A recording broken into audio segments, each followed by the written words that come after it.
Good evening and tonight, viewers. This is Three Roads Gaming. Now let's ride. Last time on Let's Play Earthbound, we learned that Apple Kid had been kidnapped. So I did some grinding. Jeff now has the heavy bazooka. Got a meteotite during my grind. So I'll sell that.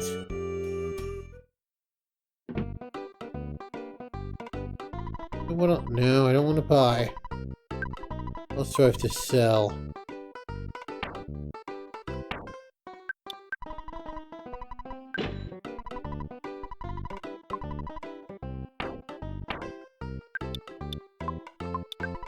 Okay, good. I was curious what that would sell for, if anything. Meteotite. It's a rare drop whose only purpose is to be sold.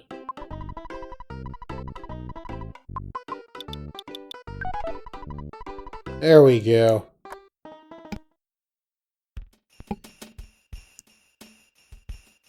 Alright, let's progress.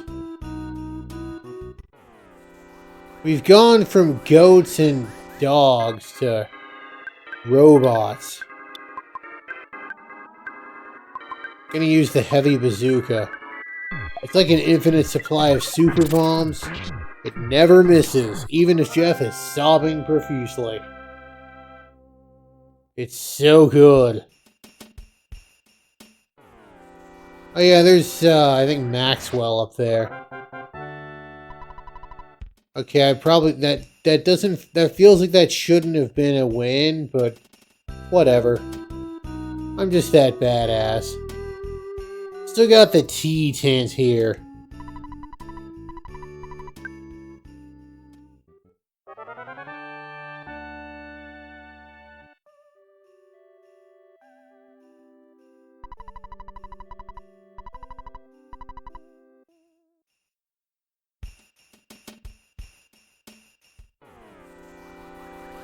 Let's see what we got. I believe this is all the monsters here. Whirling Robo, Woolly Shambler, Lesser Mook. I don't think that'll do a lot to the robot. Go nuts with your PP, because you've got all the healing you could need here.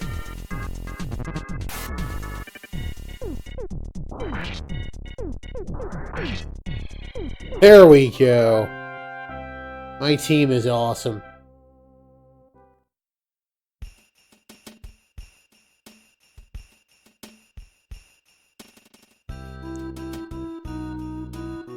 Yeah, Maxwell's up there. He just says, "Hey, have you seen Tony?"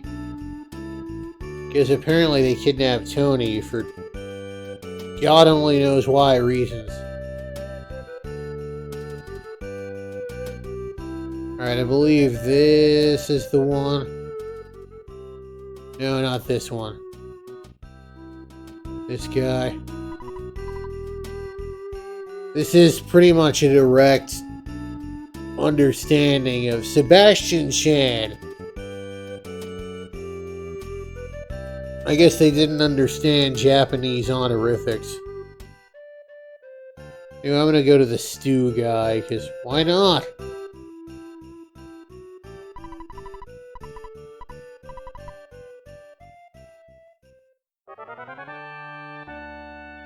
We had some tea, we had some stew. All of the British things.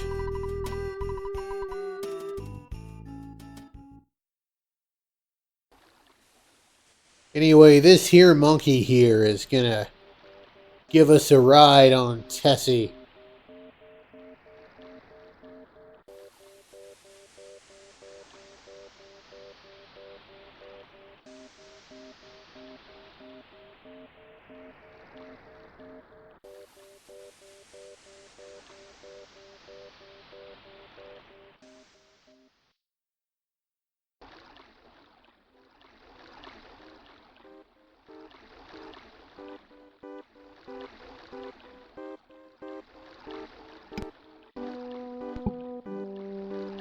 I think the Irish people like their stews.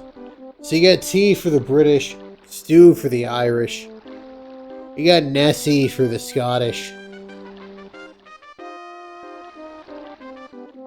But nothing for the Welsh. Or Welsh. All they have to comfort themselves is their obscenely long place names.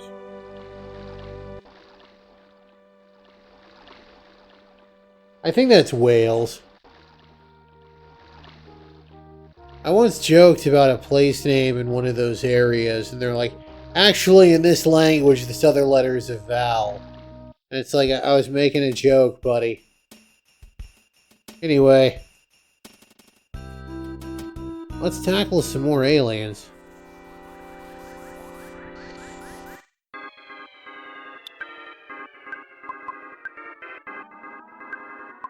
And I want that Mook dead, because he can diamondize us.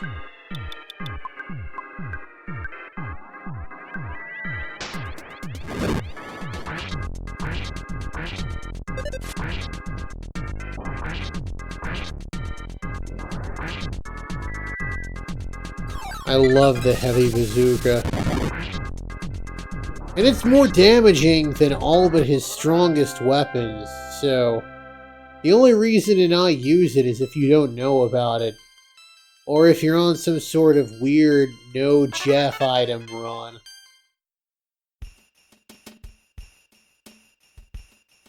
Do I have the pencil eraser? I don't. Does it matter that I don't have the pencil eraser? That's a big fat negatory.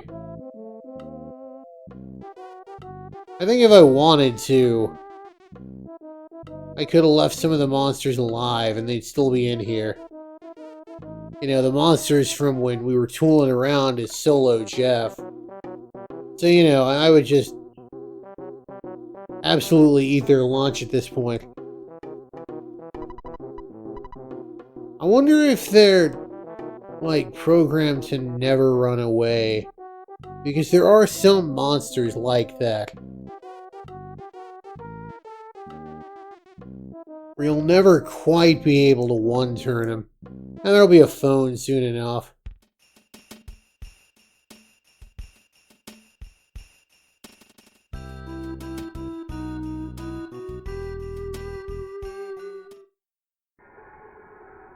And we get to go back through the rainy circle cave. Oh, what the hell, I'll show these guys off. These are the elder baddies. Not even gonna bother heavy bazooka-ing them.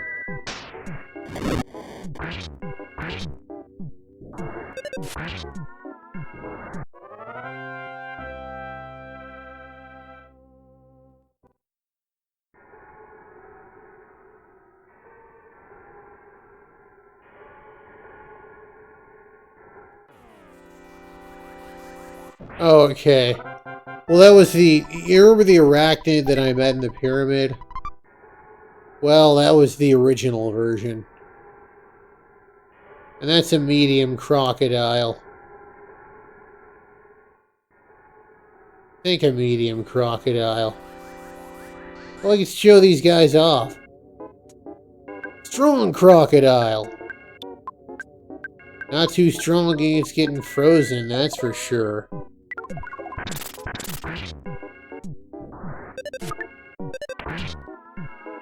There we go.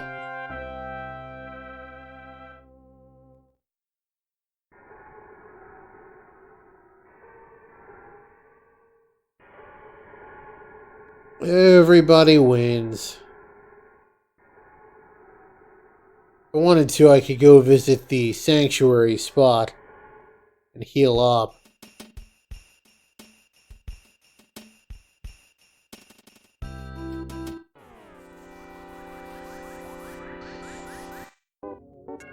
Mighty Bear 7 is the big budget sequel to the Mighty Bear.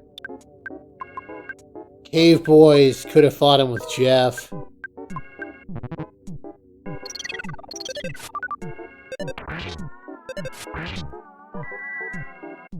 The Cave Boys actually So when Jeff fights them, they have a really good chance, maybe even a 100% chance, of dropping a picnic lunch.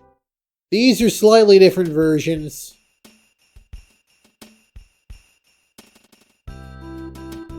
Whatever they give, they have a much lower drop rate. Alright, let's heal up here.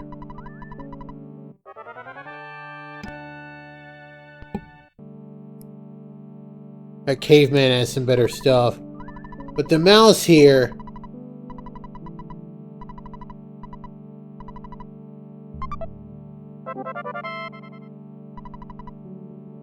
gives us the eraser. I'm gonna go ahead and save.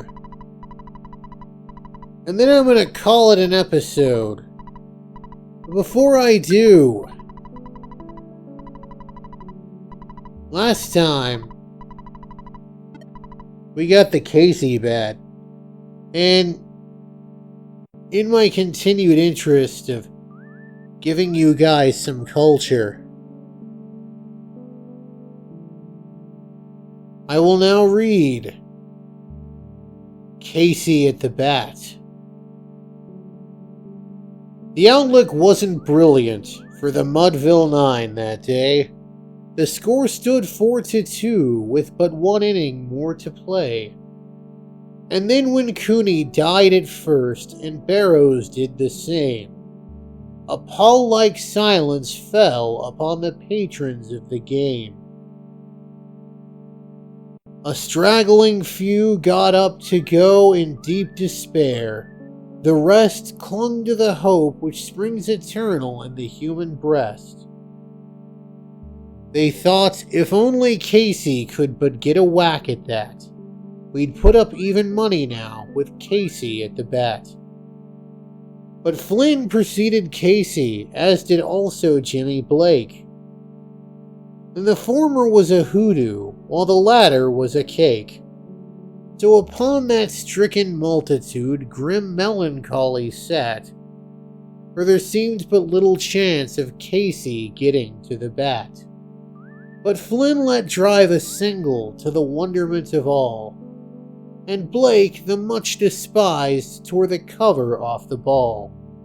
And when the dust had lifted, and men saw what occurred, there was Jimmy safe at second, and Flynn a hugging third.